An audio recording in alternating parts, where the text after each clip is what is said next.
గజం భూమి కేవలం 5,000తో 605 గజాల భూమిలో 630 స్క్వేర్ ఫీట్ సింప్లెక్స్ హౌస్ కేవలం 36 లక్షలు మాత్రమే. నమస్తే, welcome to temple tour with Geethanjali. ప్రస్తుతం నేనున్నాను కర్ణాటక రాష్ట్రంలోని మహానగరం బెంగళూరులో.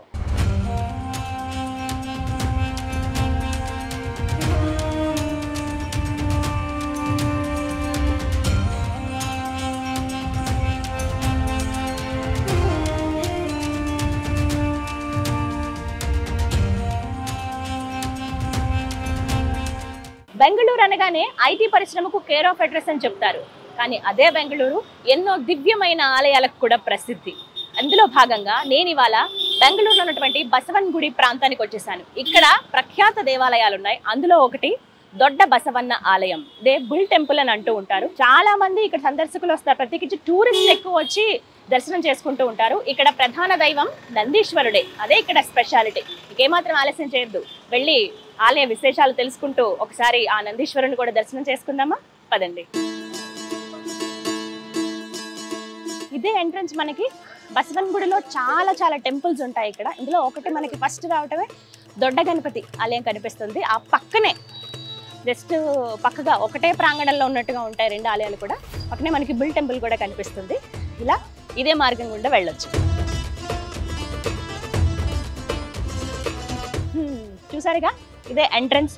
నందీశ్వరుడి కొమ్ములు ఏ విధంగా ఉంటాయో ఆ కొమ్ములు ఉన్నట్టుగా ఇక్కడి నుంచి అనమాట స్టార్టింగ్ గుడి. ఇక్కడ నుంచి స్టెప్స్ ఉంటాయి. అలా ముందుకు వెళితే లోపలికి ఉంటుంది గుడి. వెళ్దాం రండి. రెండు కొమ్ములు స్వామివి. ఓ, దొడ్డ బసవన్న దేవాలయం, గో బసవన్ గుడి బెంగళూరు. అన్నీ మొత్తం కన్నడంలోనే రాసి ఉంటాయి. మనకు కాస్త అర్థమవుతుంది, అంటే ఇంగ్లీష్లో ఉంటుంది కదా కింద, అది చూసి తెలుసుకోవాలి.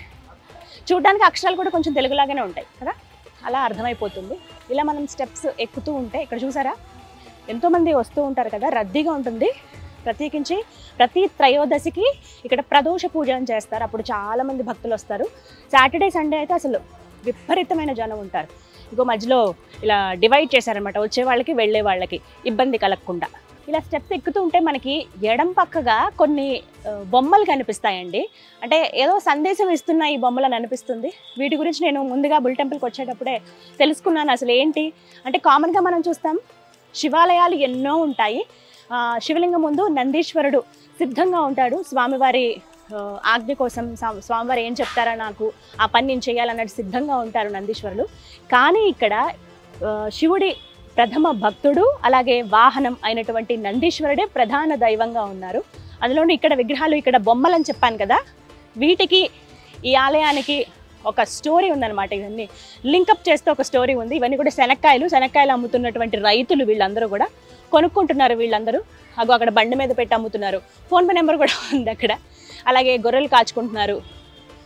చాలామంది అదిగో ఎద్దులు పొలం దున్నుతున్నారు, అంటే ఈ పంట వేరుశనగ పంటని దున్నుతున్నట్టుగా. అలాగే ఇంకొకటి ఏంటంటే గంగిరెద్దు, ఇవన్నీ ఉన్నాయి. వీటన్నిటికీ ఈ ఆలయానికి కూడా లింకప్ చేస్తూ ఒక కథ ఉంది, ఒక హిస్టరీ.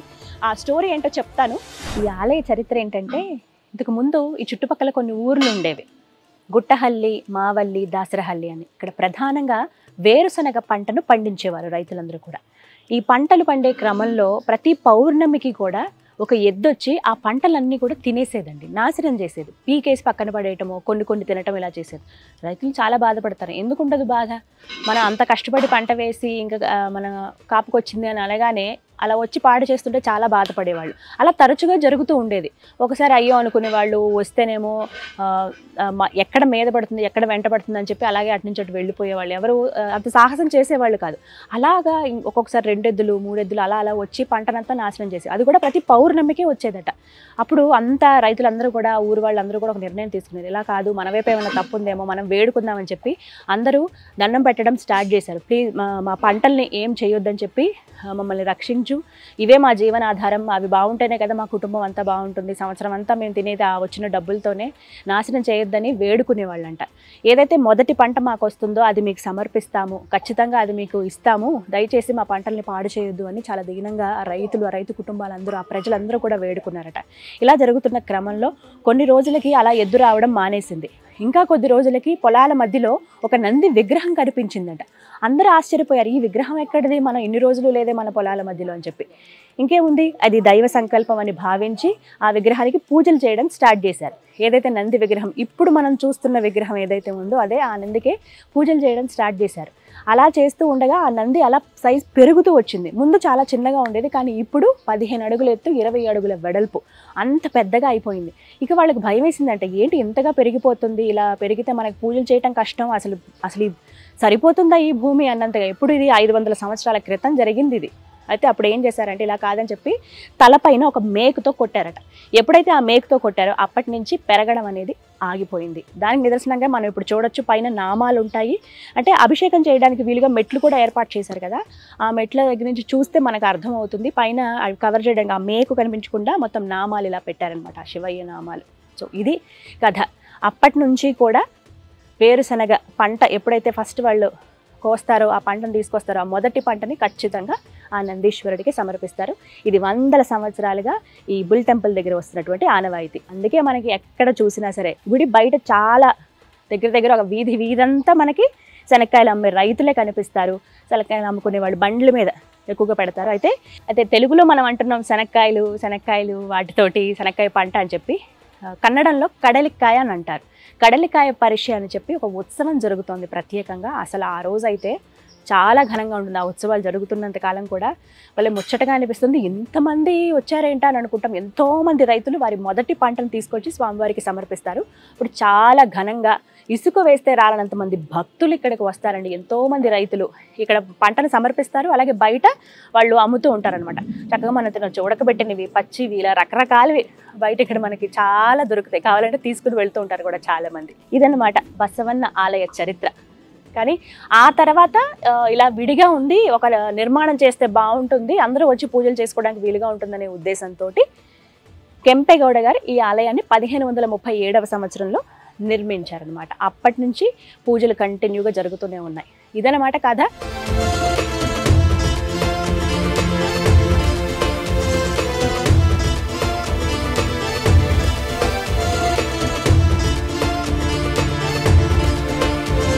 అలా ఆ మెట్లెక్కి మనం ముందుకు వస్తూ ఉండగానే మనకి ఎత్తైన రాజగోపురం కనిపిస్తుంది. 5 అంతరాల్లో ఆ గోపురం అనేది చాలా అందంగా కనిపిస్తుంది. అంత దూరం నుంచి కూడా ఆ ఎత్తైన రాజగోపురం మనం చూడొచ్చు. అలాగే ఇంకొంచెం ముందుగా రాజగోపురానికి ఎదురుగానే రాతి స్తంభం మనకు కనపడుతుంది. చాలా ఎత్తైనటువంటి రాతి స్తంభం. ఇంతకు ముందు అక్కడ పైన దీపం కూడా పెట్టేవాళ్ళు. అలా అప్పుడు ఏంటంటే ఆ దీపం చాలా మందికి, చుట్టుపక్కల వాళ్ళందరికీ కనిపించేది. రాతి స్తంభం దగ్గర దండం పెట్టుకుని ప్రదక్షిణాలు చేసి లోపలికి వెళ్తూ ఉంటారు.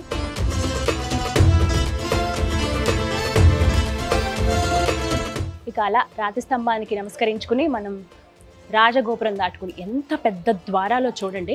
కెంపెగౌడ 1537వ సంవత్సరంలో ఈ ఆలయాన్ని నిర్మించారు. ఒక్కసారి తలుపులు చూసారా ఎంత పెద్దవో. అప్పటి మోడల్స్ ఇవన్నీ కూడా ఇలా గ్రిల్ లాగా ఉంటుంది.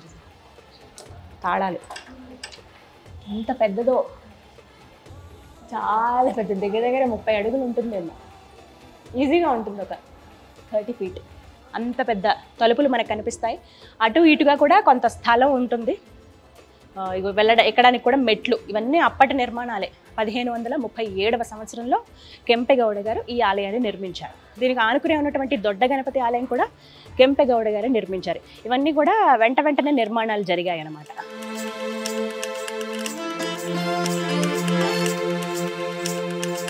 వీటికి సంబంధించిన టెంపుల్ హిస్టరీ ఇక్కడ ఏంటంటే కన్నడంలో అలాగే ఇంగ్లీష్లో మనకి బోర్డ్స్ ఏర్పాటు చేశారు. ఆ బోర్డ్స్ మీద రాసి ఉంటుంది, అక్కడ చూసి తెలుసుకోవచ్చు. భారతదేశంలోనే ఇది మొదటిది. ఒక అద్భుతమైన చరిత్ర ఉంది దీని వెనకాల. అందుకే ఇంతమందిని ఆకర్షిస్తోంది ఈ బసవన్న గుడి అని చెప్తూ ఉంటారు. భారతదేశంలోనే ఎక్కడ మనకి ఇలాంటి దేవాలయం కనిపించదు.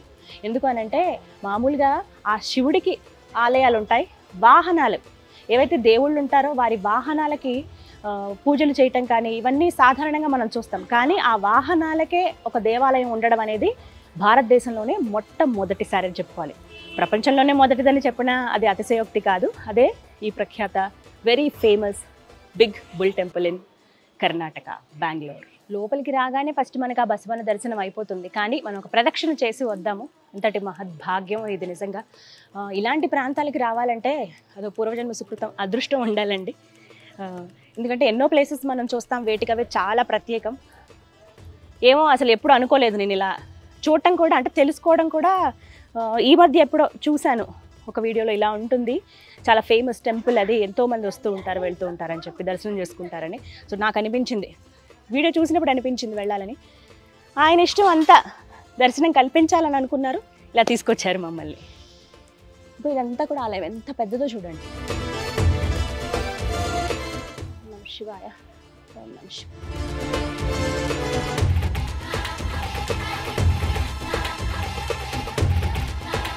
ఇక్కడ నుంచి మనకి అంత దూరంలో బసవన్న కనిపిస్తారు, దగ్గరికి వెళ్ళి కూడా చూడొచ్చు ఎంత పెద్ద బసవన్నో. వెళ్దాం రండి. అబ్బా ఎంత పెద్ద నందో, అసలు నిజంగా 2 కళ్ళు సరిపోవట్లేదండి, ఎంత పెద్దగా ఉన్నారో. నాకు అనువనున ఆ శివయ్య కనిపిస్తున్నాడు, చాలా చక్కగా ఉంది. దండలు అవి వేసి అలంకరించారు. మామూలుగా మనం చూస్తాం కదా నంది, అలాగే ఊళ్ళల్లో చాలా చక్కగా అలంకరిస్తారు వాటికి కొన్ని పండగలప్పుడు. అలా ఎంత చక్కగా ఉన్నారు స్వామి. ఎత్తు ఎంత తెలుసా? 15 అడుగుల ఎత్తుంటారు, 20 అడుగుల వెడల్పు ఉంటుంది స్వామివారిది. చాలా చక్కగా ఉన్నారు. ఆ రూపం కూడా ప్రతిదీ చాలా అందంగా కనపడుతోంది. చెక్కినటువంటిగా ఆ రూపం అంతా ఇలా కాళ్ళు మడిచినప్పుడు ఏ విధంగా ఇలా ఫోల్డ్ అయినప్పుడు ఉంటుంది కదా కాలు కింద, అవన్నీ కూడా చాలా క్లియర్గా కనపడుతున్నాయి. ఇక్కడ ఎలాంటి రంగులు అవి ఏవి వేయరండి, ఆ రాయి ఎలా ఉందో అలాగే ఉంటుంది. ఇదంతా కూడా మొత్తం ఏకశిల, ఎక్కడ అంటే 2-3 అతికించినట్టుగా దగ్గరికి ఇలా చేర్చినట్టుగా కాకుండా మొత్తం ఒకటే రాతిని ఇలా నందీశ్వరుడిగా చెక్కారనమాట. మామూలుగా ముందు ఈ విగ్రహం ఏదైతే ఉందో, ఈ రాతి బసవన్న ముందు గ్రే కలర్, మామూలుగా రాయి మనకి ఏ రంగులో ఉంటుంది, లేత బూడిద రంగులో ఉండేది. ఆ తర్వాత బొగ్గు అలాగే నూనె అవి రాసేవారట, అందుకు ఇలా పూర్తిగా డార్క్ కలర్లో కొంచెం నల్లగా అనిపిస్తుంది మనకి. ముందు ఆ విధంగానే ఉండేది. కానీ అసలు అప్పట్లో ఆలోచన రావడం, భక్తులు ఎవరైతే ఉంటారో వాళ్ళ కోసం, ప్రజల కోసం ఆయన తీసుకున్న నిర్ణయం అనేది చాలా గొప్పది. అది అప్పటి నుంచి 500 సంవత్సరాల క్రితం నుంచి అలా ఫేమస్ అవుతూ వచ్చింది. ఇక్కడ కూడా ద్వారాలు చూడొచ్చు. అసలు ఎంత పెద్ద తలుపులో చూడండి, చాలా పెద్దవి. అంత పెద్ద బసవన్న ఆయన కూడా మనం నడిచేటువంటికి దగ్గర ఒక 5 అడుగులు పైన ఉంటారు. నందీశ్వరుడు కూడా నార్మల్గా మనం చూస్తే స్వామి ఇలా మనకు డైరెక్ట్గా కనబడతారు కదా, అలా కాకుండా 5 అడుగుల పైన మనకు కనిపిస్తారు. అలాగే ఇక్కడ మనం ఇంకా చూడొచ్చు, పక్కగా ఒక చిన్న నంది ఉంటుంది, చిన్న నంది అలాగే పెద్ద నందికి పూజలు చేస్తారనమాట. ఒక దీపం మనకు కనిపిస్తుంది. లోపల కూడా ప్రదక్షిణాలు చేయడానికి వీలుగా ఉంటుంది, వెళ్ళి ప్రదక్షిణ చేసి దండం పెట్టుకోవచ్చు. 2 మనుషులు నడవడానికి వీలుగా ఉంటుంది. ఇక్కడి నుంచి నందీశ్వరుని చూడొచ్చు. నందీశ్వరుని తాకొచ్చి కూడా ఇక్కడ ఓం నమః శివాయ. నందీశ్వర దేవా బసవన్న ఎంత బాగుందో చూసారా, ఎంత చక్కగా అలంకరించారో. ఏ రంగులు వేయకపోయినా రాతి మీద ఆ చెక్కడం అనేది మహాద్భుతం అనే చెప్పాలి. శిల్పులు నిజంగా గ్రేట్ అండి అప్పటి వాళ్ళు. అసలు నిజంగా కూర్చునుందా ఒక నంది మన ముందు అన్నట్టుగా ఉంది. ఇవన్నీ ఒక వస్త్రం వేస్తే పైనుంచి ఆ వస్త్రానికి కుచ్చులు అనమాట, ఇవన్నీ వేశారు. కుచ్చుల్లాగా ఉన్నాయి కదా, అలాగే ఇవన్నీ కూడా ఆభరణాలు అనమాట. ఇవన్నీ మువ్వలు ఇలా నడుస్తూ ఉంటే గల్ మన సౌండ్ వస్తూ ఉంటుంది కదా, ఆ మువ్వలు వేలాడుతున్నట్టుగా మొత్తం అలంకరించారు. రిలాక్స్డ్గా కూర్చుని ఉన్నారనమాట భక్తుల్ని దీవించడానికి. అలా ముందుకు వెళ్దాం. మొత్తం ఈ భాగం వెనుక వరకు మనం చూడొచ్చు. ఈ వెడల్పు ఇదంతా కూడా 20 ఉంటుంది, ఎత్తు మనకి 15 అడుగులు ఉంటుంది అనమాట. సాధారణంగా శివాలయం వెళ్ళగానే కొమ్ముల మధ్యలోంచి శివయ్యను చూస్తూ ఉంటాను నేను. ఇక్కడ అయితే అలా కుదరదు, బట్ బయట నుంచి అయితే చూసే అవకాశం ఉంటుంది. ఇంత పెద్దది చూస్తేనే నా మనసు అంతా నిండిపోతుంది. ఇక్కడ చూడొచ్చు, వెనక భాగంలో నందీశ్వరుడికి వెనక భాగంలో వినాయకుడు మనకు కనిపిస్తారు.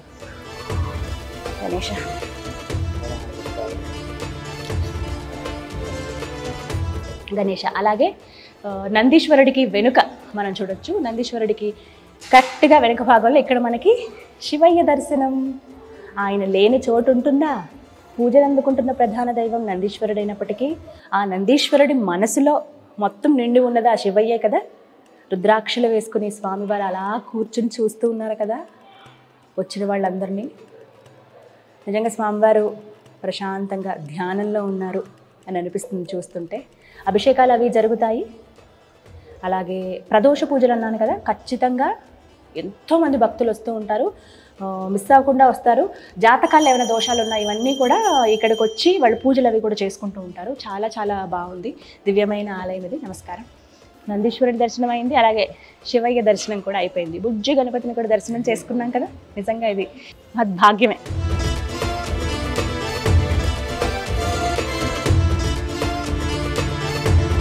చాలా ఎత్తులో ఉంది, మొత్తం స్తంభాలతోటే ఈ ఆలయం అంతా నిర్మాణం అయింది. దగ్గర దగ్గర చూడొచ్చు 4, 4, 8, 8, 16 స్తంభాలు మొత్తం. అలాగే ముందు 2, 18, అలాగే అవతల మొత్తం 24 స్తంభాలు మనకు కనిపిస్తాయి. ఆలయం అంతా కూడా పురాతనమైందే, ఎన్నో అంటే 500 సంవత్సరాలు కదా, అలాంటి వాటి దగ్గర కూర్చున్నాం అంటే ఆ ఫీల్ మనకు వస్తూ ఉంటుంది చూసారా, చాలా ప్రాచీనమైనవి అని చెప్పి అలా అనిపిస్తుంది. ఇక్కడ ఫోన్పే కూడా ఉంది, అంటే హుండీ దగ్గర పెట్టారు. ఇప్పుడు అసలు మనం క్యాష్ అనేది చేతిలో ఉంచుకోవట్లేదు, ఫోన్పే చేయొచ్చు స్వామివారికి.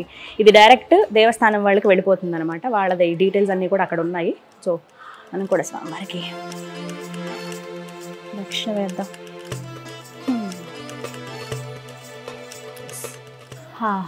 కాసేపు ఇలా కూర్చుంటే ఆలయ ప్రాంగణంలో ఎంత హాయిగా ఉంటుందో కదా. అలా ఆ పెద్ద బసవన్నను చూస్తూ, ఆ దొడ్డ బసవన్నను చూస్తూ అలా కూర్చుండిపోవచ్చు. ఓం నమ శివాయ మన నామస్మరణ అలా జపిస్తూ ఉంటే ఆ పాజిటివ్ ఎనర్జీని ఖచ్చితంగా మనం ఫీల్ అవుతాము. నేను కాసేపు 1 నిమిషం ధ్యానం చేసుకుంటాను. ఓం నమ శివాయ.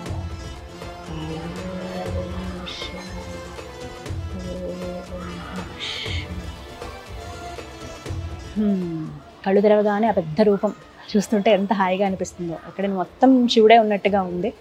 ఆయన మనసులో ఎప్పుడు శివయ్యే కదా ఉంటాడు. ప్రత్యేకించి ఈ ఆలయంలో ప్రదోష పూజలు జరుగుతాయండి, అమోఘం అనే చెప్పుకోవాలి. అసలు ప్రదోషం ఏంటి, ప్రదోషకాలం అని అంటూ ఉంటారు. ప్రదోషకాలంలో పూజ చేస్తే ఏంటి అనేది చాలా మందికి సందేహమే. ఇక్కడ ఎందుకు అంటే ఈ నందీశ్వరుడి స్పెషాలిటీ ఏంటి, ఇక్కడే ఎందుకు ఇలా చేస్తున్నారు అని అంటే, ప్రదోషకాలానికి అలాగే నందీశ్వరుడికి కూడా సంబంధం ఉంది అని చెప్తూ ఉంటారు. ప్రత్యేకించి పాల సముద్రం చిలికేటప్పుడు హాలాహలం బయటకు వస్తుంది. అది ఎంత వేడిగా ఉంటుందంటే పొగలు కక్కుతూ ఉంటుంది, అంత వేడిగా అసలు దగ్గర కూడా నుంచోలేనంత భయంకరంగా ఉంటుందన్నమాట. దేవతలంతా కూడా భయపడిపోయారు, శివుడి దగ్గరికి పరిగెత్తుకుని తీసుకువెళ్ళారు. సుందర అని ఎవరైతే ఉంటారో శివుడి అంశ, సుందరుడు శివసుందరుడు శివుడి దగ్గరికి తీసుకువెళ్ళి, స్వామి అసలు ఎవరి వల్ల కావటం లేదు ఈ హాలాహలాన్ని తట్టుకోవడము, ఇక నువ్వే దిక్కు మాకు అని చెప్పి దేవతలందరూ కూడా ప్రార్థిస్తే కైలాసానికి తీసుకొచ్చినప్పుడు కూడా ఎంతో చల్లగా ఉన్న కైలాసం కూడా వేడిగా అయిపోయిందంట. ఏం చేయాలో అర్థం కావట్లేదు, స్వామి మీరే చేయండి, ఏదైనా మీదే, మేము తట్టుకోలేకపోతున్నాం అని చెప్పి దేవతలందరూ వేడుకుంటే ఒక్కసారి స్వామివారు నందీశ్వరుడి వైపు చూశారట. స్వామివారి సంజ్ఞని, అంటే స్వామివారు ఏదైతే సైగ చేశారో ఆ సైగని నందీశ్వరుడు తెలుసుకున్నాడు, గమనించాడు. ఒక్కసారి ఆయన నాలుకను అంత దూరం చాపి వాళ్ళందరికీ కూడా రక్షణగా గొడుగులాగా వాళ్ళందరి పైన కూడా ఇలా కప్పి ఉంచాడట ఆ నాలుకని. అలా ఆ టైంలోనే కరెక్ట్గా అందరికీ రక్షణ ఏర్పడింది కదా అనే క్రమంలో శివుడు ఆ హాలాహలాన్ని మింగాడు. మింగి అలానే కడుపులోకి తీసుకోకుండా గొంతులోనే ఆపారనమాట. అదంతా వేడిగా ఉంటుంది, అలాంటిది కూడా ఆయన ఆపారంటే ఆ మహాదేవుడు, ఆ దేవదేవుడికి అది సాధ్యం. అలా ఆయన తీసుకున్నటువంటి ఆ సమయం ఏదైతే ఉందో అది ప్రదోష సమయం. అంటే తీసివేసేది, దోషం, దోషాలు, పాపాలు, మన పాపాలని దోషాలని తీసివేసేటువంటి సమయం అది. అలాంటి సమయంలో ఆ శివుడికి అలాగే నందీశ్వరుడికి పూజ చేయడం ద్వారా ఎంతో మంచి జరుగుతుంది. ప్రత్యేకించి మనం చేసినటువంటి తెలిసి తెలియక ఎన్నో పాపాలు చేస్తుంటాం, అవన్నీ కూడా పోయేటువంటి సమయం అది. అందుకే ఆ సమయంలో పూజలు చేసుకుంటే చాలా మంచిదని చెప్తూ ఉంటారు. అలాంటిది కర్ణాటక రాష్ట్రంలో ప్రత్యేకించి బెంగళూరు మహానగరంలో బసవన్ గుడి ప్రాంతంలో ఉన్నటువంటి ఈ దొడ్డ బసవన్న దేవాలయంలో ప్రదోష పూజలు జరుగుతూ ఉంటాయి. ఎవరైనా ఈ ప్రాంతంలో ఉన్నవారు కావచ్చు, ఈ ప్రాంతానికి వచ్చిన వాళ్ళు కానీ రండి, ఆ టైంలో పూజలు చేసుకోండి. మనకి నెలలో 2 రోజులు త్రయోదశి వస్తుంది. ఆ త్రయోదశి రోజు ఆ సమయాన్ని చూసుకుని వచ్చి ఇక్కడ పూజలు చేసుకోవచ్చు అనమాట. ఆ భాగ్యం ఇక్కడ కల్పిస్తూ ఉన్నారు మనకి. ఇక బయటకు వచ్చాక సుబ్రహ్మణ్య స్వామి దర్శనం కూడా చేసుకోవచ్చు. నాగబంధం, సుబ్రహ్మణ్య స్వామి, ఆదిశేషులు, ఇలా గ్రహదోషాలు ఉన్నప్పుడు శాంతి పూజలు చేసుకోవాలి అనుకునేటప్పుడు, అంటే కాలసర్పదోషాలు ఇవి ఉంటాయి కదా, అలాంటప్పుడు నాగబంధాలకి సుబ్రహ్మణ్య స్వామికి అభిషేకాలు చేయండి ఇలా చెప్తూ ఉంటారు కదా. వారు చక్కగా వచ్చి ఇక్కడ కూర్చుని రిలాక్స్డ్గా చేసుకోవడానికి వీలుగా ఈ ప్రాంగణం అంతా కూడా సిద్ధం చేశారు. సిమెంట్ తోటి చాలా చదును చేసి కూర్చుని ఇక్కడ మనం పూజ చేసుకోవచ్చు, అంత అనువుగా ఉంటుందన్నమాట. ఇలా వరుసగా మనం దర్శనం చేసుకుంటూ వెళ్ళొచ్చు. ఇక్కడ ఇంకొక ప్రత్యేకం ఏంటంటే బసవన్న గుడిలో ఈ ఆలయానికి ఎంత చరిత్ర ఉందో ఇక్కడ ఉన్న వృక్షాలకు కూడా అంతే చరిత్ర ఉందండి. ఒకసారి చూడండి, ఎన్ని ఏళ్ల క్రితం ఇవి పెద్ద పెద్ద చెట్లు. పురావస్తు శాఖ వాళ్ళు చెక్ చేసి మరీ చెప్పారు ఇవి కొన్ని వందల సంవత్సరాల చరిత్ర ఉంది అని. ఇలా ప్రదక్షిణ చేయొచ్చు మనం.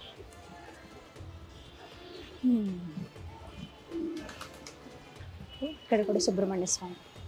కొంతమంది విగ్రహాలని అంటే ఇలా నాగబంధం ఇవి కూడా ప్రతిష్ఠిస్తూ ఉంటారు. ఆలయ ప్రాంగణంలో ప్రతిష్ఠిస్తే ఇంకా మంచిది. ఇలా చూసుకుని ప్రతిష్ఠిస్తారనమాట.